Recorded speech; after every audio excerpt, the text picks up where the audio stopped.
Howdy. Hello, how are you? So today I'm here with John, an ex-Jehovah's Witness and a former elder. So let us know if you can hear us okay, how our volume is. So, John, thank you for joining me. You're welcome, nice to see you.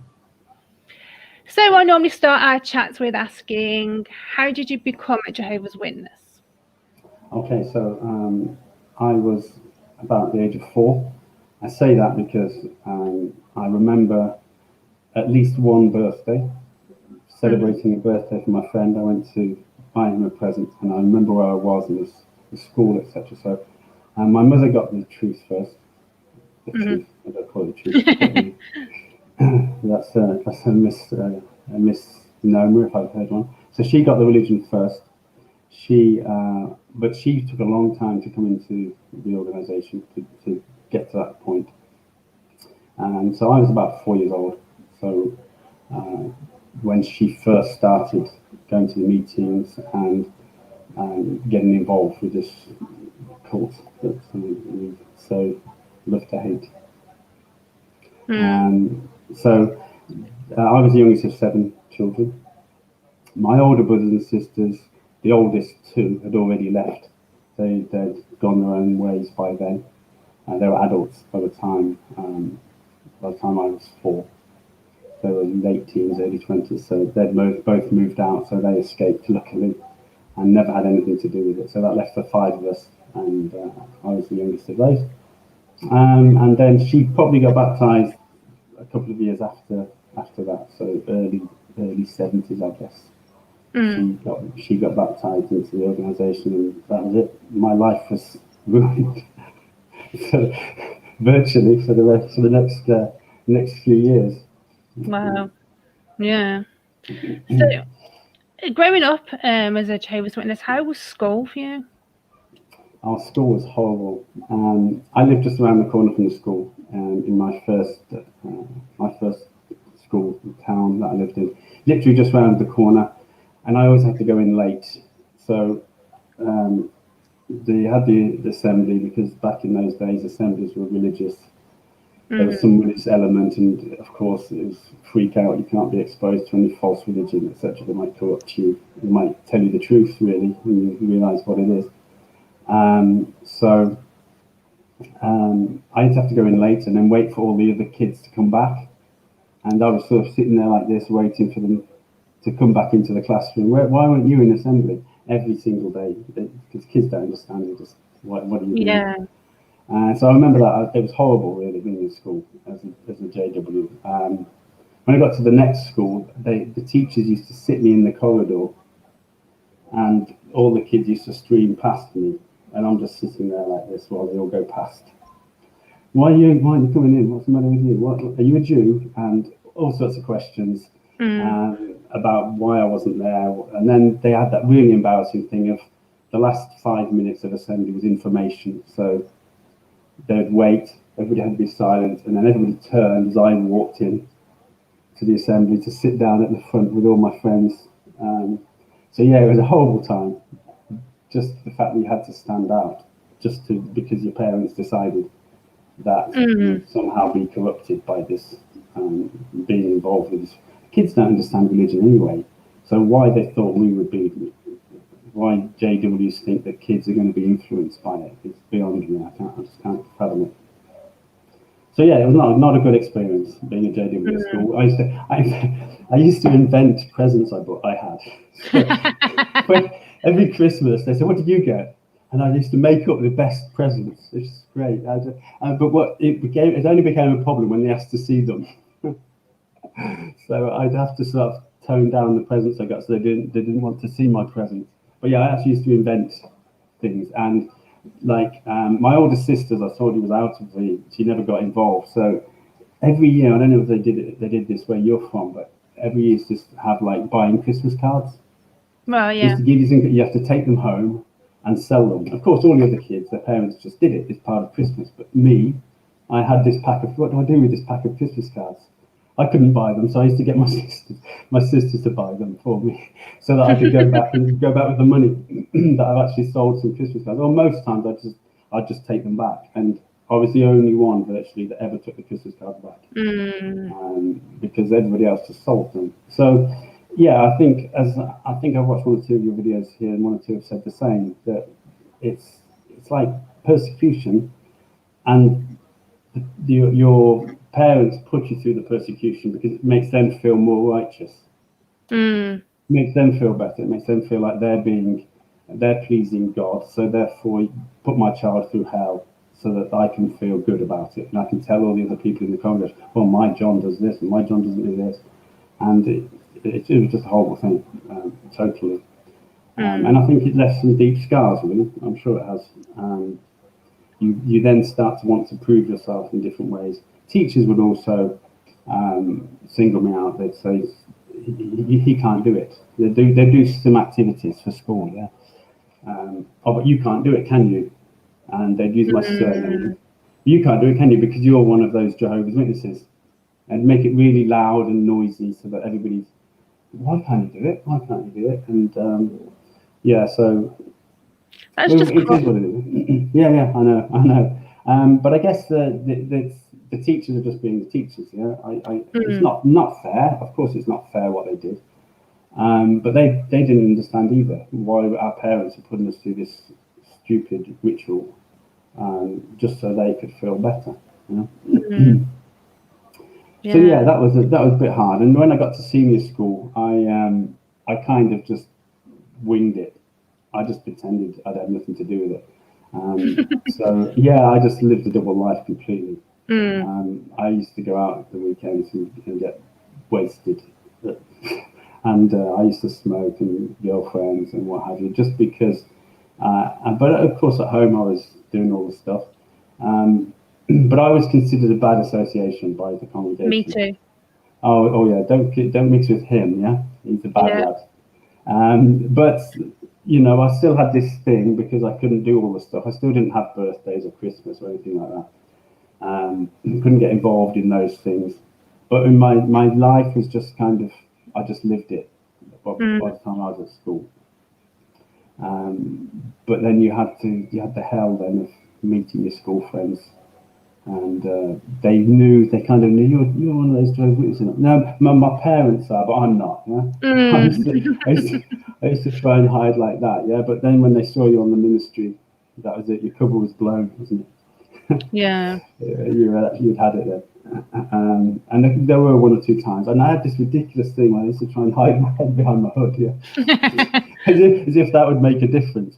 And it's humiliating when I think about it now. It's quite humiliating, and I'm humiliated that I did those things to try and hide. You shouldn't have to do that. You should just be able to do yourself. So that's a potted history of the nightmare that was school for me as a JW. If we were knocking doors where I knew kids from my school lived, I'd be hiding behind my stepdad who was an elder, and he'd be like, "What are you doing? Where are you?" And I'd just be like trying to hide behind him, like, "I want them to see me." He's like, "Are you not proud?" I'd be like, "No." No, not really. Yeah. Did you have it that because it was like my mother was she was a gentle soul, really, just misguided. She was an abuse victim. And she married really young. She married at 17. And by the time I was born, she was 34 with 7 kids. So she just basically from 17 to 34 just had kids. And so she was a vulnerable person. So I think she was ripe for the picking in the early 70s. You imagine that you've got another young kid and somebody comes along and offers you this wonderful reward, your life's going to be amazing. So she was just a very vulnerable person, I think, and so she was preyed upon, and she fell for it. So she would actually let me not do certain doors. If I knew somebody lived in a certain house, she would be okay with that. Yeah. So that was all right. But my dad was, I guess, I don't have many memories of my dad. He lived with us the whole time, but I guess it's such a dysfunctional family. I don't have many strong memories of him at all. So he was this fellowship. I can't remember how old I was, but they actually disfellowshipped my dad on my evidence, and I was like 12. Wow. We went to a field service meeting at the Kingdom Hall, and it was a day's text. It was a Saturday morning field service. So the day's text came, and my mom didn't have a day's text, so she went into my dad's bag and found his fags. he took his fags on the field service, and wow. and she said, and I said, well, I know he smoked. And what was really weird about our family was that we all knew my dad smoked. He got disfellowshipped for smoking, but he was smoking before he came in. He came in about 4 years after my mom. Right. And he always smoked. And they changed the rules, he said, in the 70s. You could smoke and then you couldn't smoke. And they gave everybody like 6 months to give up. And he knew that he had to, if he wanted to support my mom and that, he was just an easygoing kind of guy in many ways. He just said, I've given up, yes, but he never gave up, yeah. And my older brother, he used to steal cigarettes from him in the shed, knowing my dad couldn't say anything. Of course, yeah. He used to go into the shed where my dad's work was, take the cigarettes. But this is really bad, I think, is that this JW thing causes you to behave in such a. When I look back now, I think I was such an arse and I was such an evil little shit in many ways for the things I did and the way I treated my dad and the things I called him. We used to actually call my dad the hypocrite. Right. That was his name with me and my brothers in the family. Yeah, and we just called him the hypocrite. We sometimes didn't even call him dad. We just called him the hypocrite because he was telling us we should do this and this, and because he was smoking, he shouldn't do. But he wasn't a hypocrite. He's just being himself, and that's just who he was. Yeah. But we were led to believe that this is such a heinous crime. He was an evil man smoking. Yeah. And we bought into it. We just felt it's right. Yeah. So my childhood wasn't the best. I can say that. And my dad was disfellowshipped from my age of like 12, 13, I think. And he stayed disfellowshipped until a long time it was. He was disfellowshipped until I had my first son when I was 29, I think, 28, 29. So he was disfellowshipped that whole time for like 14 years. And he never met my son. So for another 4 years, he never met my son until my son was 4 or 5. Right. Because I bought into this crap that you shouldn't talk to him. So I actually shunned him. I wouldn't speak to him. I wouldn't communicate with him. He never met my kids. He didn't come to my wedding. My brothers and sisters didn't come to my wedding because they weren't in the truth. Yeah? So all these normal family things that are just proper, I missed out on all that because of this cult that told me I should behave in a certain way. So it's made me really quite angry now. Yeah. When I look back and think that just normal family stuff, that we would have probably been a much better family for it if we'd have been able to behave normally. Yeah. But we were all behaving in certain ways that we were better. They thought that my brothers and sisters thought that I believed I was better than them. Yeah, and I probably did, to be honest. I probably thought I had the moral high ground, that I was some kind of superior person because I was living God's life, yes. They were doing all these things that they shouldn't do, immoral lives, etc. So I think our family would have been probably a much better family if we hadn't been led this merry dance with this cult. So yeah, it wasn't. It's not a nice memory to look back on. And my dad was eventually reinstated, but he only got reinstated to look after my mom.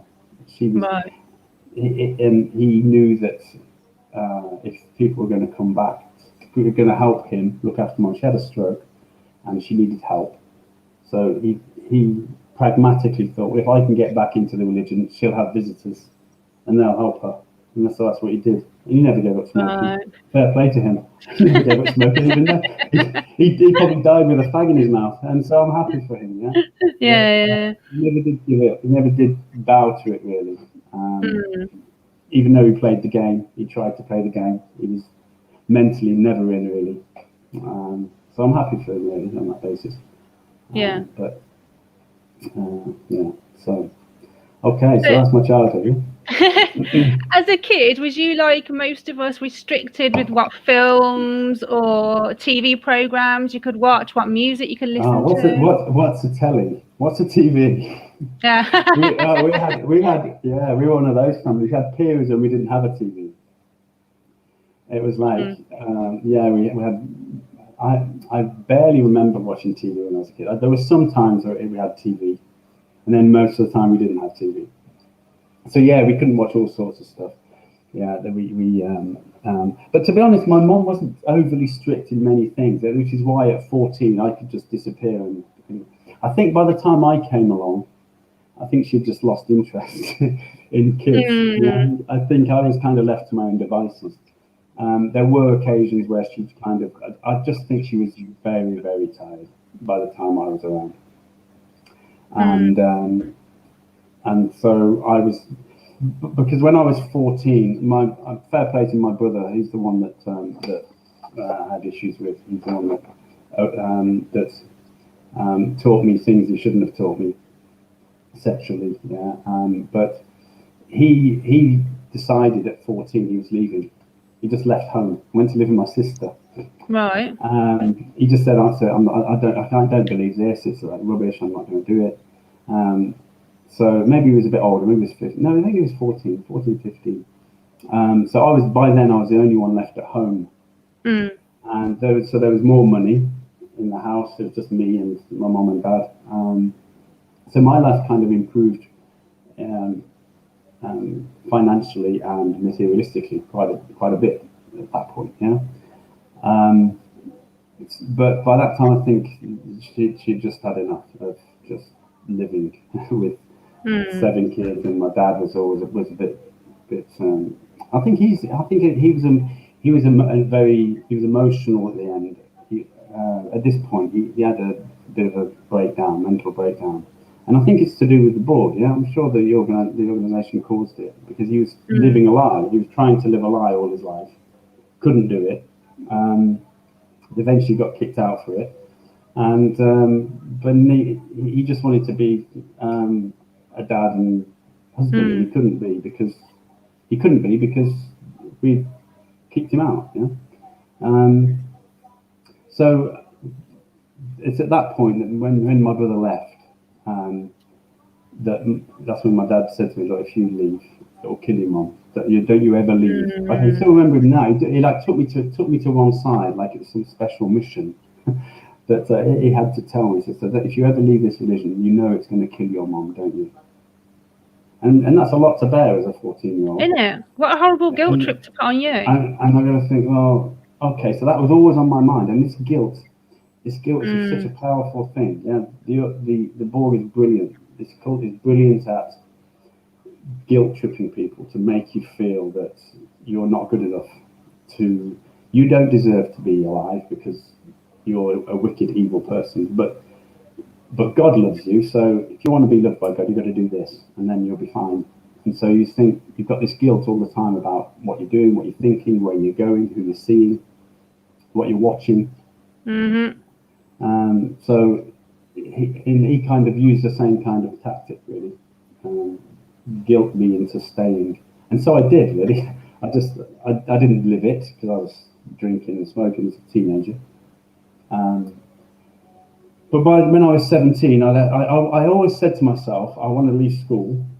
If I can leave school, then I can start following it properly, because I knew that I couldn't do it while I'm at school. So I kind of had this plan, knowing this was in the back of my mind, that my dad wanted me to stay because of my mom, and she did rely on me a lot when I was the last one there. And I was actually the last one in the Borg as well. I was the last one that stayed in. My one sister got baptized, right, and my one brother got baptized. But he got baptized, and he thought, I don't like this, and left. But it seemed to me like 2 weeks after. I think he got baptized because he fancied a sister, actually. And then he just realised, I don't like this, And he's actually a brother I get on really well with now, and I see him quite often. He doesn't live here; he lives in France, but I do see him, and I'm in contact with him on a regular basis. But I had an older sister, the next one down to him, and she was in. So only 2 of us actually got baptized. Right. But when I got baptized, I did the whole thing. I went the whole works, didn't I? I just career. I made it a career that I'm going to do this, and I still don't know to this day why. I think it's because we were always viewed as this family. We lived 8 miles from the congregation, in a little town, with the only family there, and they used to have to send 2 cars out to pick us. We didn't have any money, so we couldn't get. Sometimes we'd get the bus. And my dad used to deliberately make us late so we'd miss it. I like his style. Yeah. So they used to send 2 cars out to fetch us. Right. Like we were a charity case, and we were always poor, so I was always like hand-me-down clothes, and we always looked a bit unhealthy. And you know how prejudice is, even in this so-called loving church, they still have this prejudice about us as people. So I wanted to prove something. I felt that really. I wanted to prove that I could be something. And they'd taken education away from us. So where else could I be something? The only place I can be something is in this church, this cult. So that's what I decided to do. So I got baptized when I was 18. Right, okay. 17, 18, and I was a minister of servant at 20, and an elder at 27. I was presiding overseer at 34. Whoa! Yeah, and giving talks on the circuit. Actually had certain special circuit privileges within the circuit. Counted like circuit overseers as my friends, etc. So I actually had one circuit overseer would apologise to me if he couldn't give me a part on the assembly. He'd actually phone me and say, I'm sorry, John, but this time there's this, and this part, and I just can't. Will it be okay if you just be chairman? So it's like, so I made it a real career. It's like do what they say, follow the rules, look at the books, find out say the right things, know what to say, know how it should be, and you make rapid progress. And there were times, I guess there were times when I actually believed it. I'm sure there were times when I actually believed that it was true. I remember going on the ministry and telling people that this is using this reasoning. I used to use it. Maybe you did. I don't know. And I'm sure people watching, if there are many watching, they'll know the argumentation. We used to say 1914, God's kingdom came, and that you've got people who are alive around then would be this age, and I used to use this reason. It's now 1990, so therefore they're really old. There can't be many of them left. I used to use that kind of like mathematical reasoning to show them that the end is like tomorrow. You'll go to bed tonight and tomorrow will be Armageddon. That's what and I kind of have to use that kind of convincing argument, tried to. So it's I've told you when we had a chat before that I've got all these little patches of thoughts, and I don't know how they're connected. So if I'm rambling a bit, that's why. I'm just picking out the little experiences that I've had and that come to me as I'm speaking to you. So what age were you when you wanted to become an elder, and what gave you the urge to be an elder? I was I was a minister servant at 20, and I guess we're told we're sold this shit that you have to be a spiritual man.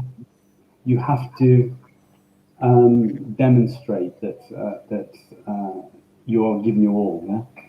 And so I bought into that, yeah. That this crap they told us that if you do this many hours, it means that you're more spiritual than this guy because he's only doing this many hours. And if you put your hand up and say Jesus, then you're obviously a spiritual person.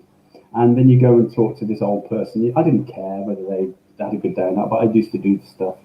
And I'd have a nice day, yeah, go and talk to them. And there were times when I genuinely cared about people, of course. That sounds like really callous, and that wasn't the case. But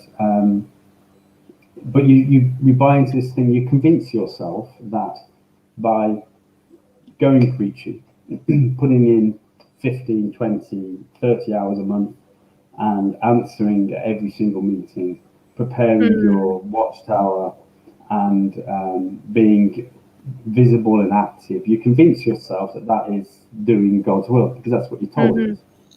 You know, when you're sold this from an early age that they get the Bible out and this is what you do. Look, it says it here. This is what you do, and you buy into that. You think must be true because why wouldn't it be true?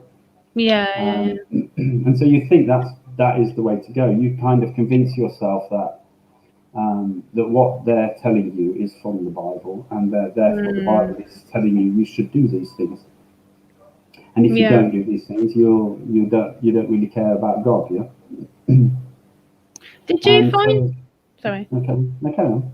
I was going to say, did you find it hard to become a ministerial servant? Because, I mean, 20 is quite young. My ex-fiance was trying to become a ministerial servant for years, but he was still listening to Slayer and stuff and couldn't understand why he couldn't understand why they wouldn't make him a ministerial servant. So, you know. Yeah. So it's always the case, isn't it? It's an old boys network, isn't it? And so my father-in-law, I got married at 20, and then the same year I was made a ministerial servant. I was 19, I was 20 on the Wednesday and got married on the Saturday. Yeah, and so that same year, I was made a ministerial servant. But so it's who you know. It always is. Yeah, my ex-father-in-law was an elder. Mm-hmm. And his best friend in the congregation was a missionary from Pakistan who had been a missionary in Pakistan for 8 years and was now presiding overseer in the congregation I was in. So it was a doddle, yes. It's just like be their friends, go to the pub with them when they want you to, and you're in. And that's how it worked, basically. So the ministerial servant wasn't so hard. And then they just changed the rules about being an elder. They changed it that they had this rule that you had to be 30. And they used some crazy reasoning that Jesus was 30, therefore. But then, of course, they were running out of elders, I guess. That's what they do, isn't it? I mean, they're running out of anointed. They extend the generation. You know, whatever they do, they have to do something. So they changed the rules to say you didn't have to be 30. And the very next visit, I was made an elder. So I was just 27 and far too young. It's like ridiculous. It's like wearing my dad's suit. It's like far too big. I didn't fit it, and I always felt like I was out of my depth. I didn't really know what, and I remember one brother, when I look back at experiences I've had as an elder and giving people counsel and direction, etc., I have more respect for them than I have for myself, because they were dead straight and honest with me sometimes. I had one brother say to me, "You're not coming at me with experience." He said, "You're coming at me with a book. You've just read this in a book." Yeah? And I was like really offended then, because I'm not a spiritual man. But he was right, absolutely right. I had no fucking clue what I was doing. I just it says it here, I just say it must be right. You're not really equipped for it. You're not really ready or prepared for what it actually means to be an elder. And 27 is far too young. What did I know? And then at 34, I'm running a congregation. With everything that's involved. Plus, I had 2 kids at that time, young kids. I guess in some ways I was a little bit of an orthodox elder. Yeah? I wasn't like it, because I always knew that I was different. I always knew that I wasn't this. I would chew gum, yeah. And I remember my ex telling me, "Should we do this?" She had this really annoying habit of pointing at her mouth when I was on the platform. So I'd forgotten to take my gum out. I'd be taking the watchtower and I go, "Yeah, brother." It's like, it's like I had to remember to take my gum out. Yeah, so I was always a bit unorthodox, yeah. And I remember taking the books to with my lads sat on my lap, yeah. And I was never too strict about those sorts of things. And I guess that was all part of. I kind of knew that it wasn't really real. It didn't take me that long. By the time I'd been an elder for about 3 or 4 years, I thought, this is crap.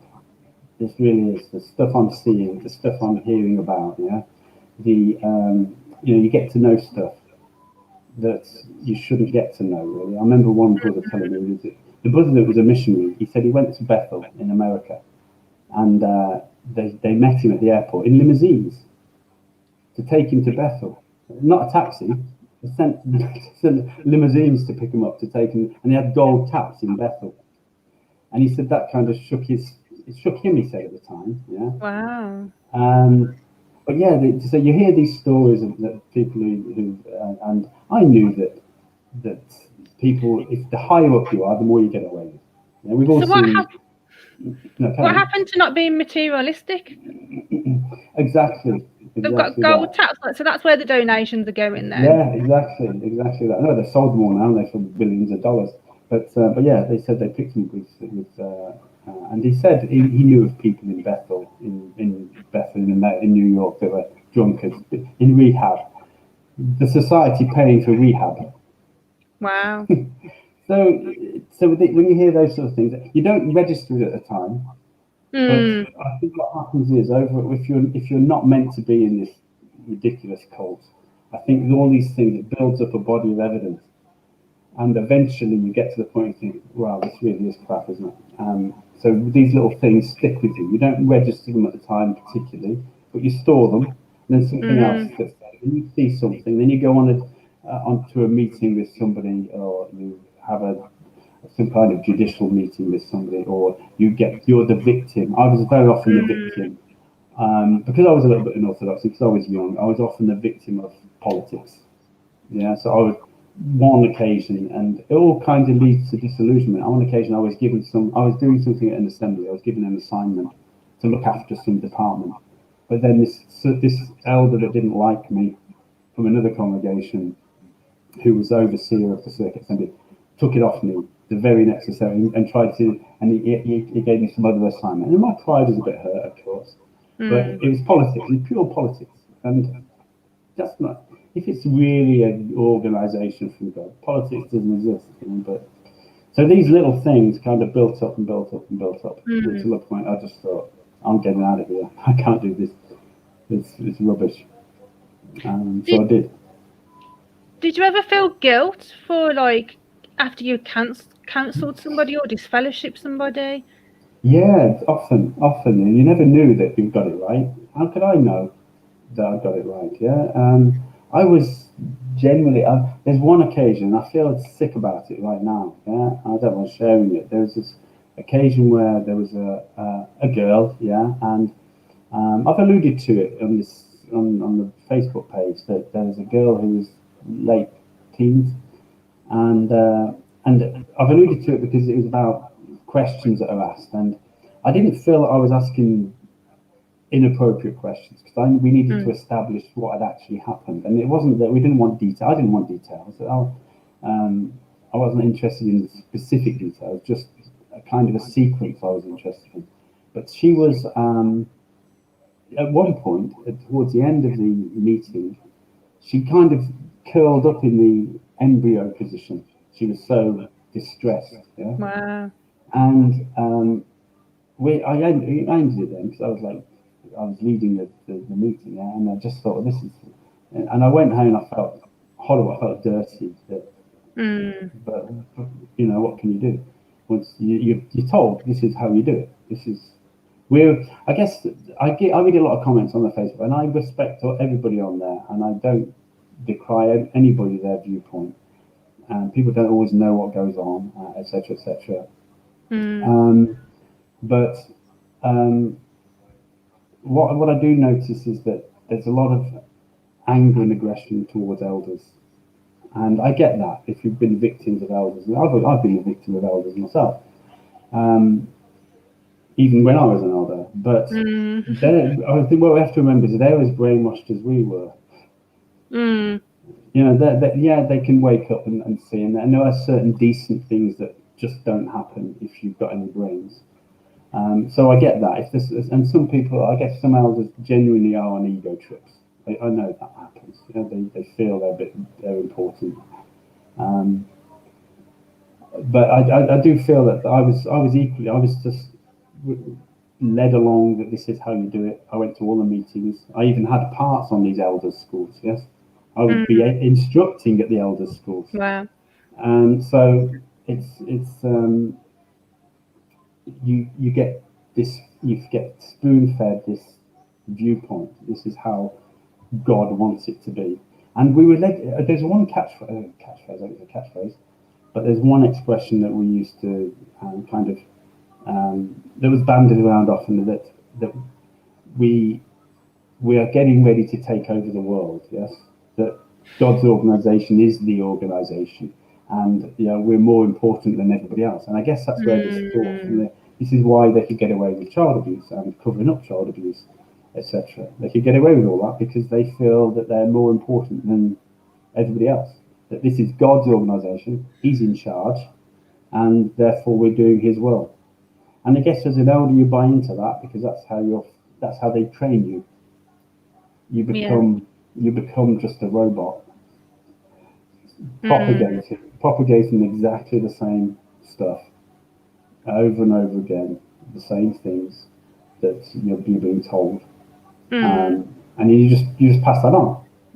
You just put it on. So, what I did notice towards the end of my time in this religion is that the elders had less and less say. They have less and less authority. They have less and less personal input. They just spout the doctrine. So it became that you couldn't use your own material, you couldn't use your own outline, you couldn't do all this sort of thing that came to. So that's why it's all so boring, because it's just like governing body blurb. It's just like watching an advertisement now, isn't it? It's just like all the time, and it's the same because they've taken that away and they've just given it a certain spin, and you just spout the spin. So that's. See, Jason said earlier that he's got respect for Bethelites and elders that leave because it must take so much more to be in that position and then leave. I can imagine than just the normal standard baptized person. Yeah, I guess so. You kind of, what happens is, I had all these stupid things, labels given to me. Yeah, like a deeply spiritual man, a prominent elder, an example, and now I look, I cringe at the. They never thought that of me. If they could see inside my head, they would never have believed that of me. So I was just a bloke. Yeah, I was just a bloke trying to get by, doing what I thought I had to do, doing what I thought was the way. Yes, but the guilt was shocking. Even when I will maybe we'll talk about it. Maybe I will have time for it in a few minutes. But even when I got married, it was probably out of guilt. Yeah. Yeah, I guess you get to the point where people look up to you, and that what the hardest thing I think was the fact that people viewed my family as me. So I was aware of, if I left, that people would view my family in a certain way. They would your family get kind of protected. They get kind of almost celebrity status when you are a prominent elder. and they enjoy that. I guess they enjoy the popularity. They get invited everywhere. Yeah. So I remember as a kid when I didn't get invited anywhere. I remember walking up. I remember because I was like this poor family, miles away from the congregation. I remember walking up to a bunch. I thought to myself, I'm going to try and make an effort to belong. I can still remember it now. I was about 10, and I walked up to this bunch of kids in the Kingdom Hall. And one of them, who was an eldest son, looked at me and said, "What do you want?" And I just bit my lip because I just wanted to cry, turned around and walked away. Yeah, and that stuck with me. Yeah, that's how I was treated because I was from this crappy family. So when you get a prominent family who always polished, always at the meetings on time, always on, you see this man on the circuit assembly. Yes, he gets interviewed at district conventions. He's in Bible dramas at the district convention. He's got the ear of the circuit overseer. Blah blah blah. They kind of get a different status. People want to invite them places because their dad's somebody. So I enjoyed that for them, I guess, if I'm honest. I enjoyed the fact that they could be happy and they would be always invited places, always have things to do with people, etc., etc. And you kind of join this club of, it's like the Stepford Club, isn't it? Stepford wives, husbands, and children. Well, my stepdad was an elder, Yeah. but I think I kind of tarnished our family name, to be honest. When you was talking about labels, like I was the bad association elder's daughter. Oh yeah, Oh, good for you. Ultimate respect for you. But He yeah, actually he stepped down because of me before I left, because I led a double life for about 2 years before I left, and then he got reinstated when I left. So yeah. Okay. All right. Yeah. So you did your best. Yeah, you did your best to really wake them up. Yeah. But no, this is so so that was the hard part. You asked this question about the kids and the fact that my family would be viewed maybe in a certain way. Their dad's this, their dad's that. You know, because I know I felt that when my dad was disfellowshipped. That I would be viewed a certain way, and I do think you get judged like that. I'm sure you do, because your dad's less than he should be, therefore you should, yeah. And yeah, so when I remember I wanted to leave before I did. I left in 2013. So but I wanted to leave about 4 years before that, and I remember my I can still remember it now. I was having a bath, and I just said to my then wife, I said, "Look, I'm not feeling this. And I think it was the thought of the generation was nagging. It's like, how the fuck did they get to that? Yeah? How did they get to that? All that I'd been working for had been just like rubbed from under my feet. What the fuck? What happened? I thought Armageddon was coming tomorrow. Now it's like somewhere over there, maybe. Just round that massive corner that's so big that it just never comes round that corner. Exactly, it's like going around a ball, isn't it? So it keeps going. There's no corner. It's like, so yeah. So this is it. So, and I just said to her, and she gave me the guilt. Then, you know, she just like broke down, and you can't do this to me, blah blah blah blah blah. And so I agreed to stay. I think that I might have. I'm kind of glad really that she did, but then it was a guilt trip again.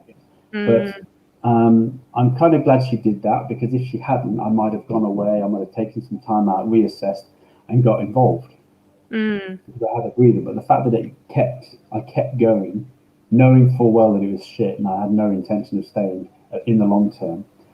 I'm kind of glad she didn't. I'm kind of glad she did try, and she did force me. She did guilt trip me. She did say this stuff that you're gonna, I don't know what we'll do. Blah blah blah blah. What about our boys? Blah blah blah blah.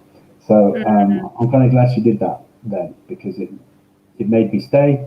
It made me really solidify my position of knowing it was shit that they were feeding us. So that was quite helpful for me. and so I stayed another 4 years, Right. all the time. But I knew then.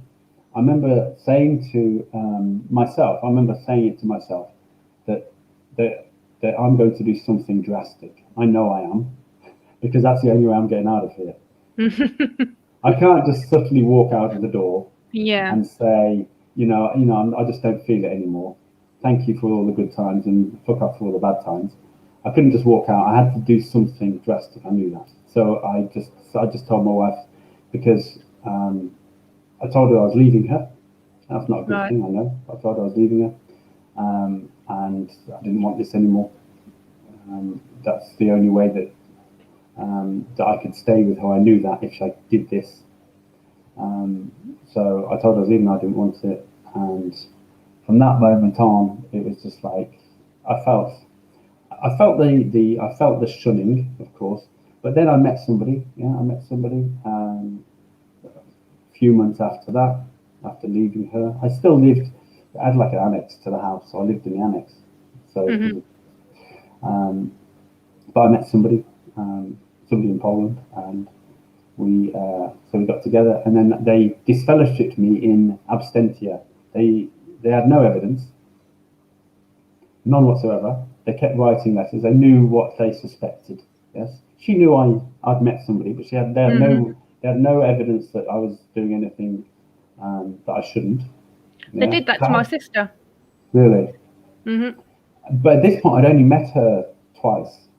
This person, I'd been in contact with this person, but at the time of the discussion, I'd only met this person physically twice, Right. and there really was no evidence for them. But they kept calling, around, and what was really funny was because I was always there was a name for me, because by this time I was really pissed off with the whole thing, and I was quite argumentative. Elders meetings were a scream. I used to love them. just to cause arguments. Not specifically, but they used to call me the opposition. Like in Parliament, used to call me the opposition sometimes, because I would just argue a point just for the sake of it. I wanted to. I was sick of the wishy-washy behaviour and the supercilious. Oh yes, but we have to help these ones. You don't have to help these ones. You want your figures to be up. That's all. You don't really care what they're going through. They just missed 2 meetings, and therefore you feel that your group is not as good as this brother's group. Therefore, you want to get them back to the meeting. It's not about care. You didn't give a shit about them last week, or 2 months ago when they were every meeting. Now they've missed 2. You care about their spiritual welfare. So, but what was funny was when they came to meet me at the house, they would knock the door and run away. Put the letter through, but didn't wait for me to get to the door. They were probably scared to talk to me, maybe. So there was a few times they came, just put letters through, and in the end they just sent me a letter saying, due to your gross misconduct or something. I can't remember the wording. I think I burnt it and just said, yeah, fine, whatever. And that was it. Then I used to work with my sons until I left England, but they would. My youngest is just 2 years younger, a little bit more than 2 years younger than the older one. And they'd work. If sometimes I went to work and he was with me, he would chat all day, or talk all day to me. Yeah? But as soon as my older son was there, he would behave like he would behave. So he wasn't being true to himself. He was shunning me largely because his older brother would tell him off for not shunning me. Yeah. So yeah, that's and I've been shunned ever since. You know? Wow. And unless I moved, I was actually living in Poland, and considering I left in 2013, and I didn't move to Poland until 2015. I'd been here for a year, and I got a message from my ex about. Remember when Josh, my oldest son, when Josh had his first car, you paid for his car insurance. I wonder if you'd be happy to contribute this time. Okay. Like, happy to contact me when they want money. And I wasn't even, I've never been, and I paid for the mortgage when I was there. I paid for the rent of my own place when I was there. I was paying both. I was giving them everything. She had 2 cars from me. And yet I moved to Poland, she asked for insurance money for the kids' car. So that's the extent of their shunning. Now that I'm not needed, They won't speak to you, but they'll take your money. Yeah, exactly that. Yeah. So, and I would write to my sons regularly on WhatsApp when I was here, and they would respond. Yeah, the youngest one would respond eventually. He would just say, "Yeah, okay, thank you very much.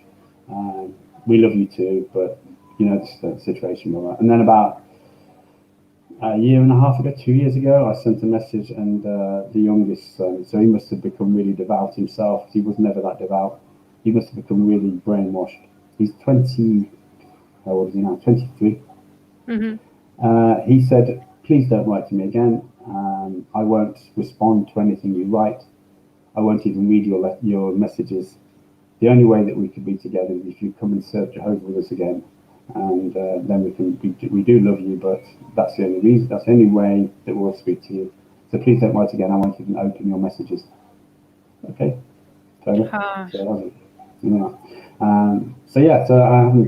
haven't said anything to any of them for over 2 years now.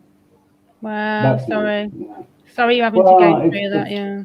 It's, I guess you kind of, you take on a pragmatic attitude. It hurts, of course it hurts. I think what hurt more was when I was there, I would be walking down the town, and my sons would cross the road in front of me. They'd be walking towards me with their ministry bags over their shoulder, looking like JWs, or Mormons, with their standard issue coats and their book bags. I'd be walking down the road towards them, and they would cross the road, so I didn't have to say anything. Your own sons. That's like madness.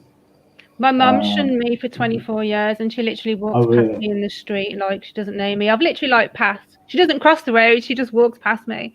Hardcore. And I've sat in a restaurant and said to my friends, "That's my mum sat there on the next table," and they've been like, "What? Is she not even going to speak to you?" I'd be like, "No, she hasn't spoken to me for 20 odd years, so no, she's not going to speak to me now." Yeah, it's shocking. I mean, I understand the mechanism because I did it to my dad, and I feel so guilty about that now when I think about my dad, because he wasn't a bad bloke. I told you, he was just a bloke doing what he had to do, being himself. And I remember like I said, I didn't speak to him. It was my evidence that got him disfellowshipped, and I feel so bad about that now.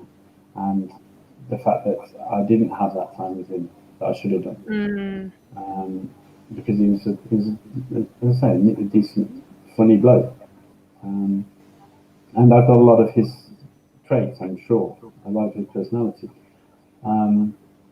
but you do what you're supposed to do when you're brainwashed. That's why it's that's why it's a cult, because it manages to manipulate you to the point.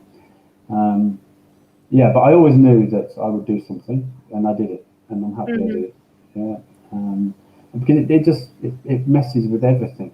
Your life is decisions you make are just ridiculous, and even now I know that I make decisions that aren't the best, and it's all because of this. It's all because of this. You're not You're not allowed to think for yourself. You're not allowed to have certain aspirations or ambitions. It's wrong to do that, because God will provide everything. Well, here's spoiler alert: no, He fucking won't. You do it yourself, and that's it. And no life, no career, nothing. It's just exactly. Everything's the religion. Yeah, it is everything, and you live, breathe, and everything with this religion. And when I think about the times I spent, the hours I spent, it's like Sundays, ministry, meeting. You look forward to like 3 hours on a Sunday evening, and then some week you might have a barbecue. Otherwise, it's Monday, preparation for Tuesday. Tuesday, preparation. You've got the meeting. Wednesday, preparation for Thursday. Thursday, the meeting. It's just like non-stop. Yeah, it never ends. And then you've got door knocking in between when you can, and it's just like it's just they just take your life, and then when you dare to go against it, they just spit you out and say you're not one of us. You're not one of us. So I lost all my friends in an instant. So all our friends, our mutual friends, I lost them all in just like that. And really good friends that I would consider good friends. Fortunately, actually, through there were one or two that I know on your Facebook page that were I had things to do with. They were friends in the when I was in the cult, and and they've also escaped, and so I talk to them, and it's quite refreshing to see, because some of them were people that were in my congregation when I was an elder, and that I would counsel some of them, and now they're talking, we talk about it, and it's like, I remember, and so it's I'm only glad they forgive me, really, and that we can talk about it and laugh about it.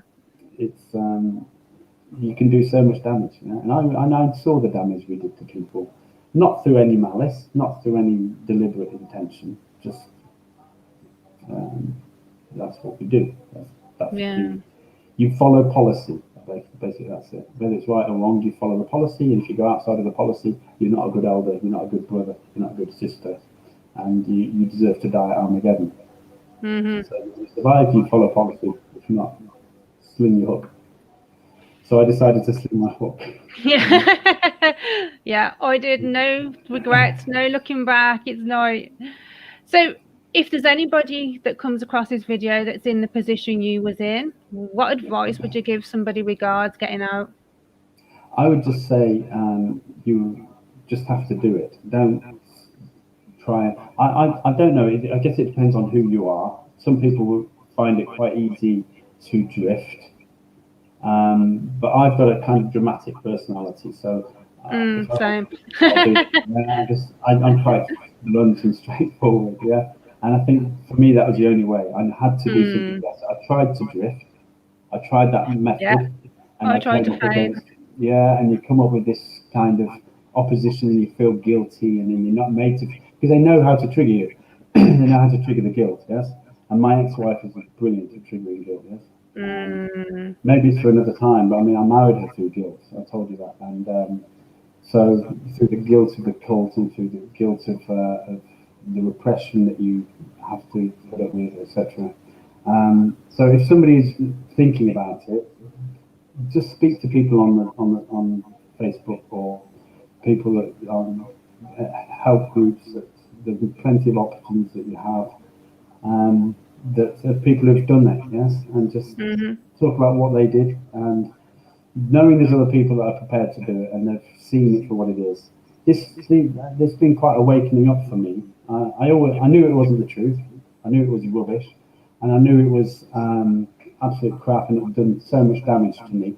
But being on this Facebook page is kind of, this last 4 or 5 months has been really quite good for me. I felt that I can talk about it, I can say what I feel, and I can let everybody know that it's a pile of shit and get out. Whereas before, it's just like, okay, it wasn't for me.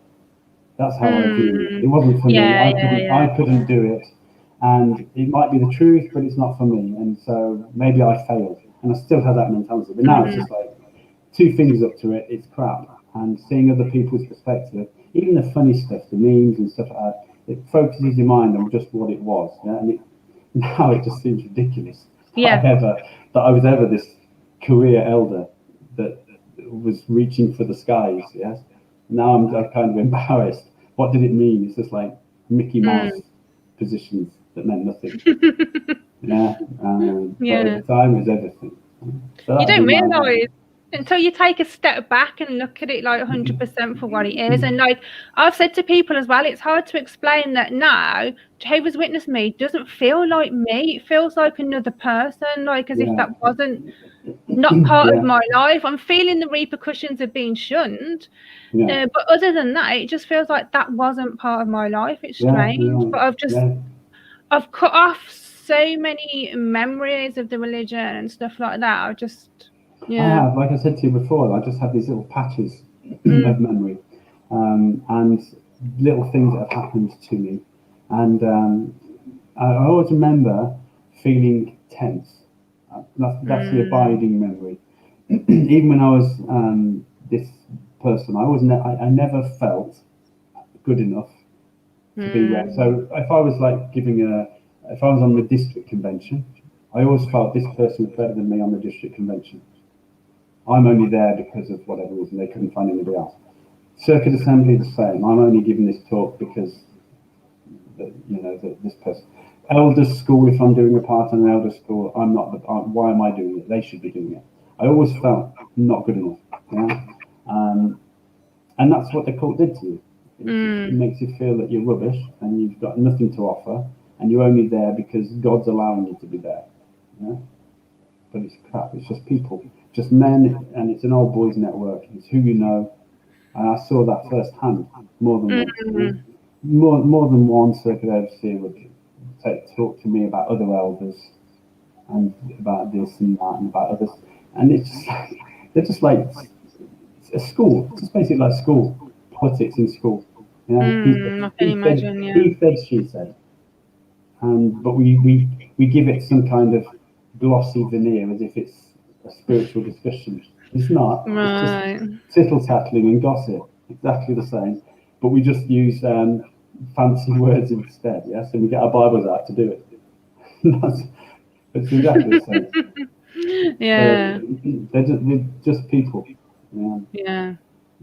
See, when my stepdad was always called out, he'd be like, "Right, I've got to go out, be back later. What you doing? Elders business," and we'd just be thinking, "Oh, he's getting a talking to, he's getting told off." And it made a change from being me, because I've mentioned in chats in the past.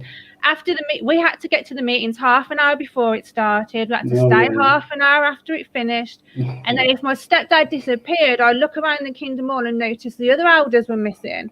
And I'd be like, they're in the back room, they're in the elders' room. And my stepdad would eventually come out and I'd be like, "What have I done now?" And he'd say, "I'll tell you when we get home." Because I knew, like, in the last 2 years I was in, that most of the elders' meetings were about me, because my friends kept grassing on me.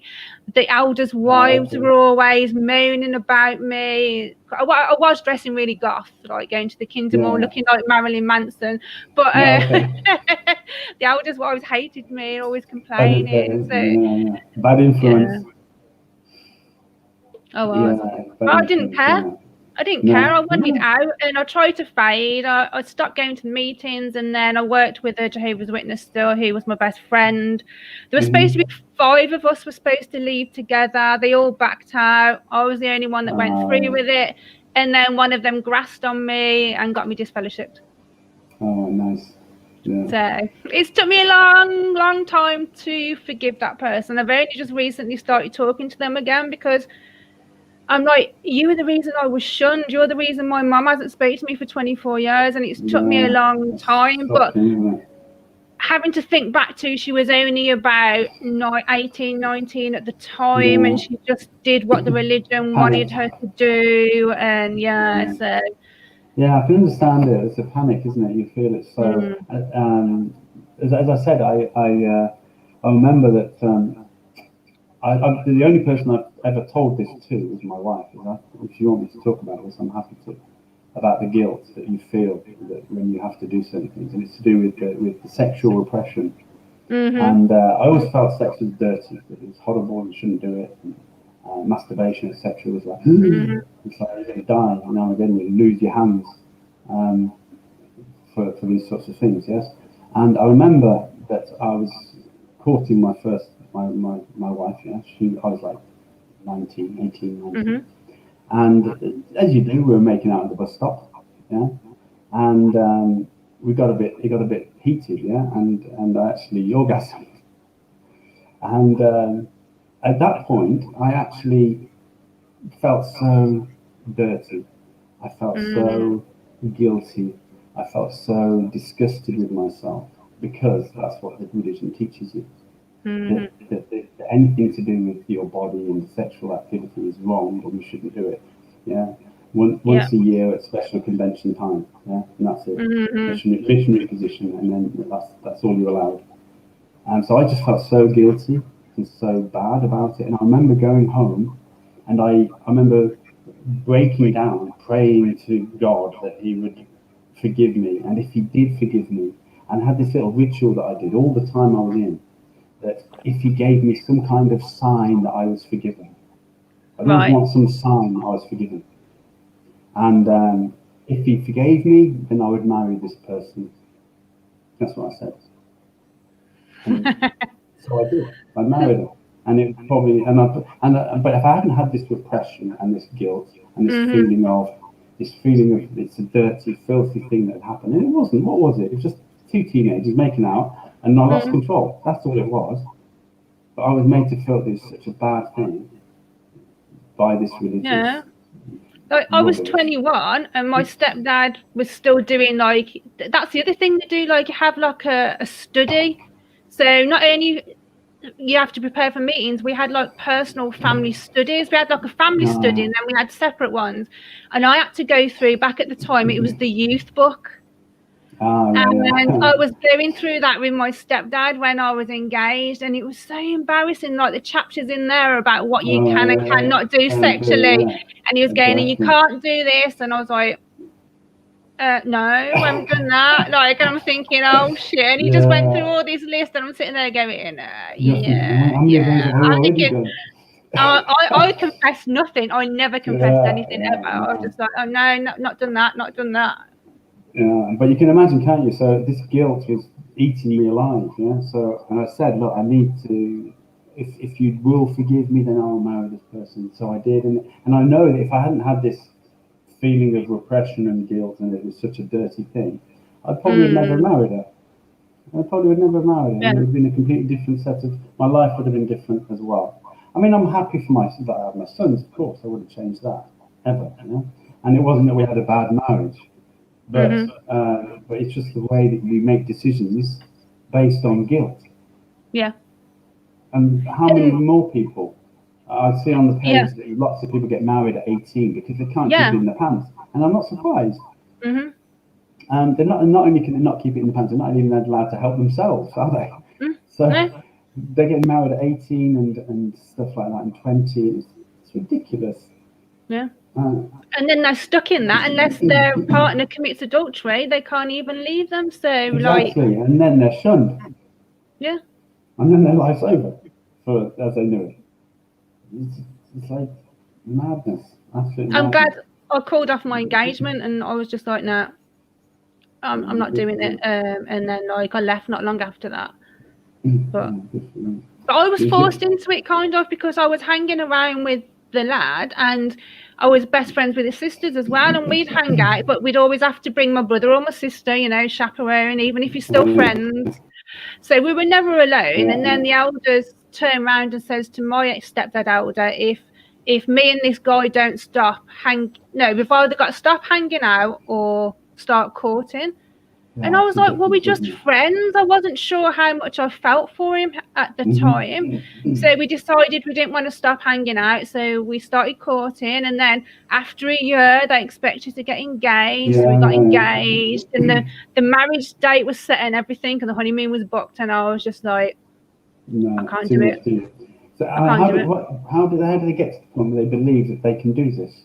That they can make these rules and regulations? That the amount of times I've seen that happen, yes, or they're sitting together, therefore they've got to be courting. Yeah, I remember having a talking to. There was this. I coined a phrase, and I think lots of people use this phrase now. But I'm going to claim it because I think I invented it.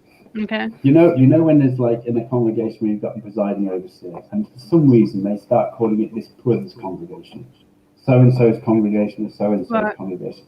And in many congregations, there's one really strong elder often. And I coined a phrase of our body of elder, not body of elders, our body of elder. And we had a congregation like that in Leamington where I was. And I remember her dad was giving the talk, the public talk. And this is my ex-wife. And she sat next to me.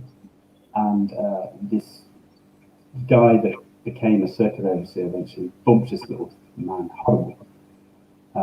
Like little Napoleon used to call him, really horrible man. And I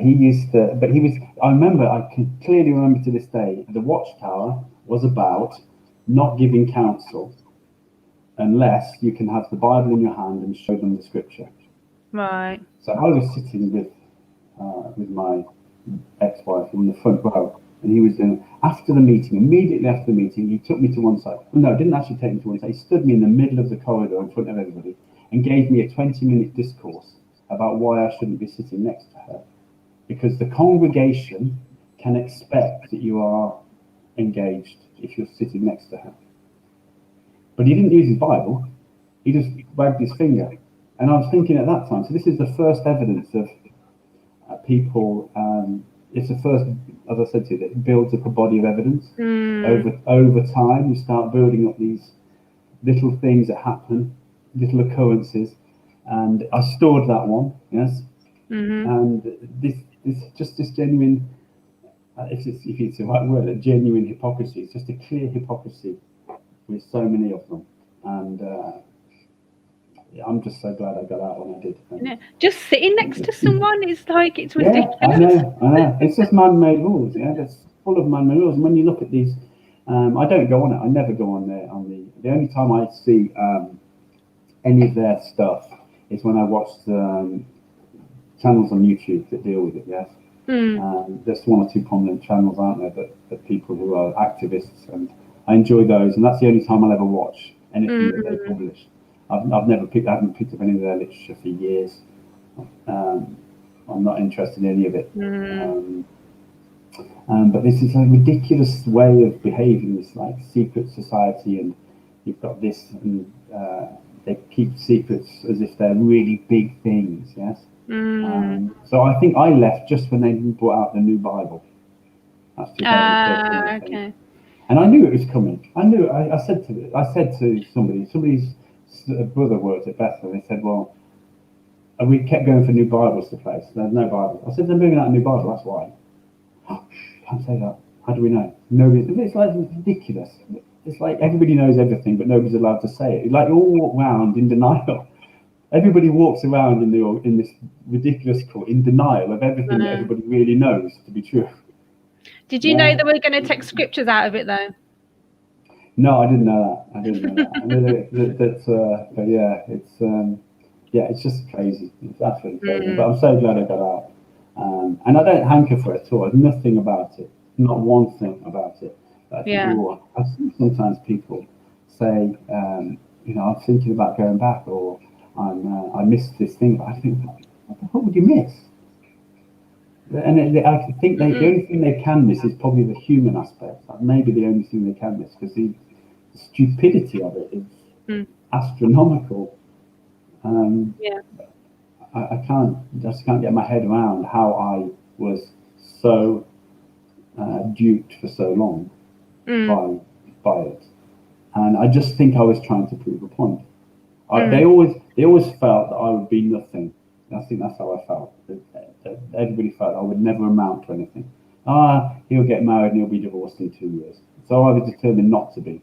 He'll never be anything because he's like from this really bad family. So I was determined not to be. Yeah. I was always trying to prove something. Yeah, he's a minister, so that's all he'll ever be, a minister. No, I'm not going to be. I'm going to be an elder.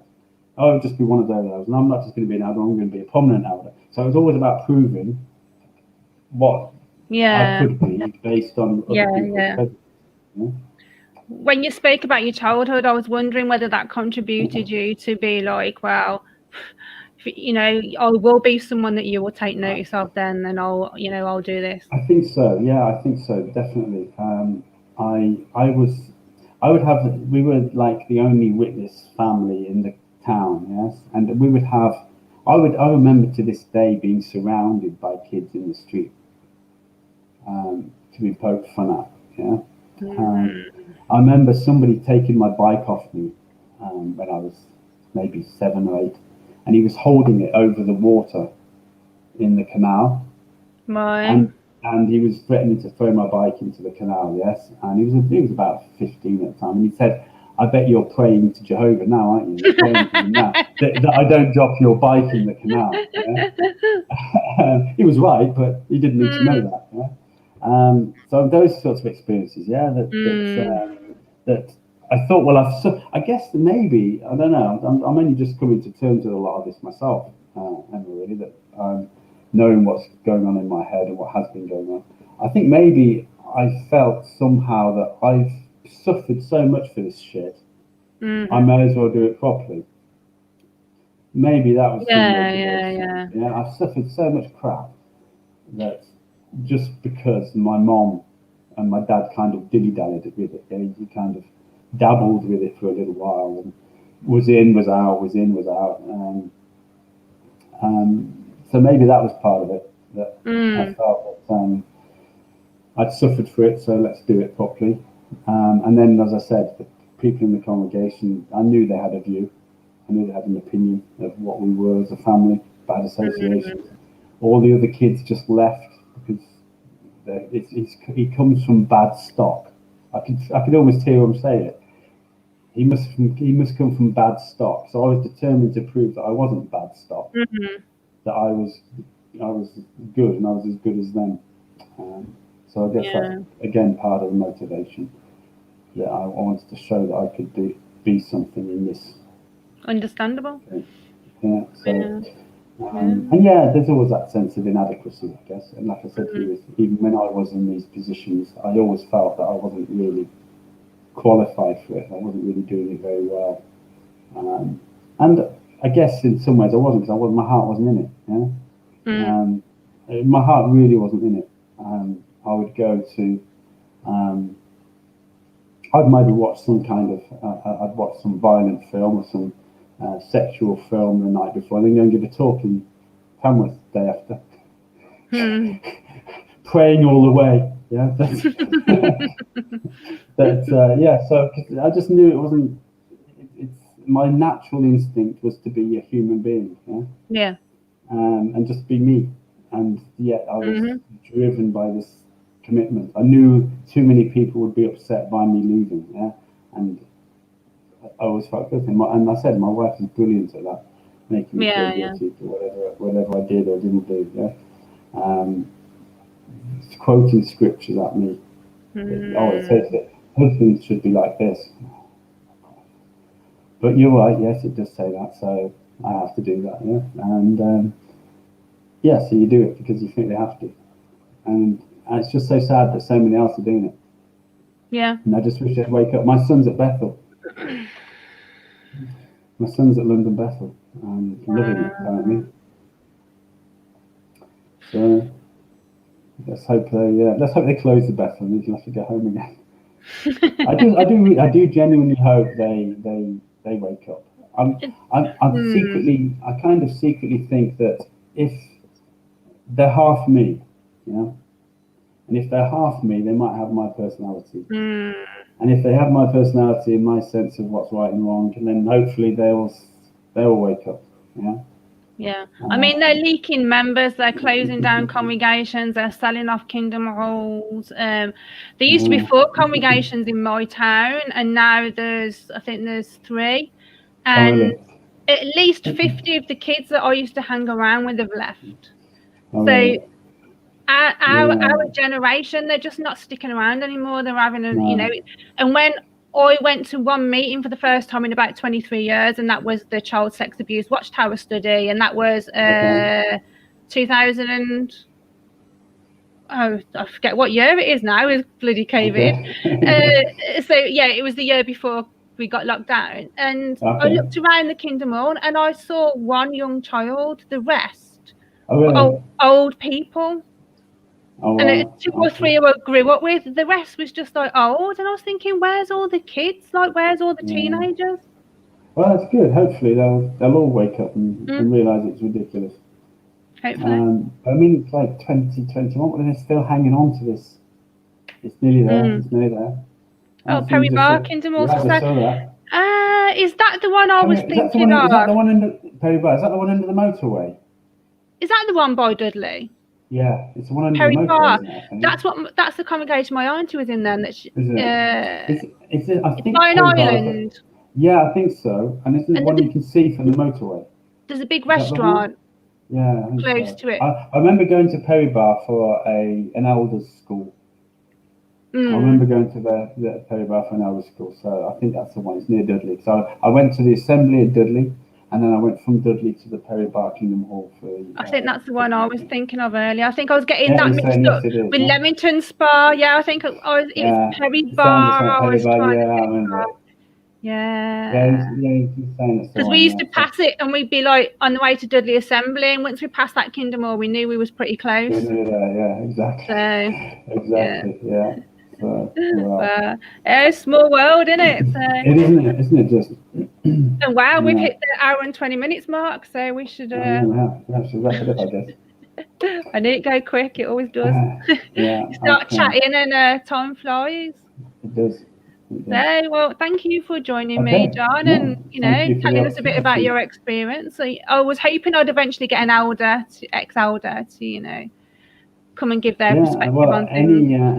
If you think of a topic directly connected to those sorts of things, judicial meetings or whatever, and some insight, I'm more than happy to share what I know.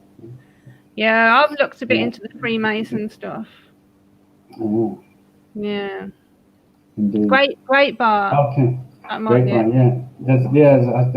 I get mixed up with a lot of Birmingham congregations. So many of them there at the time. But yeah, it's interesting that they're losing.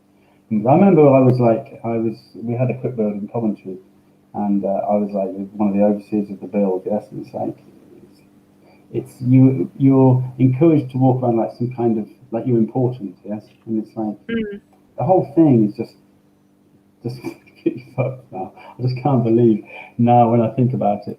But anyway, that's maybe for another time. So yeah. So thank you for the opportunity.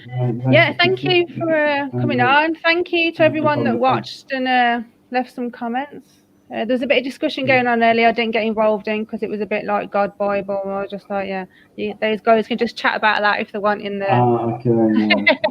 in the comments. But so if you're in the position where you're still a witness and you want out, if you've got family or friends that are witnesses or ex-witnesses, I've run a group on Facebook now for 13 years called Jehovah's Witnesses Unite. Come join, even if you're ex-Amish, ex-Mormon, and in there you'll find people that have been through exactly the same as what you have. There is help out here for you. We're not the horrible worldly people that you are led to believe. We support each other and help each other. So thank you, John, again, and I'll play us out with my outro, and then it'll bring you backstage again. So thank you everyone for joining us. No, thank you, Neil Tucker.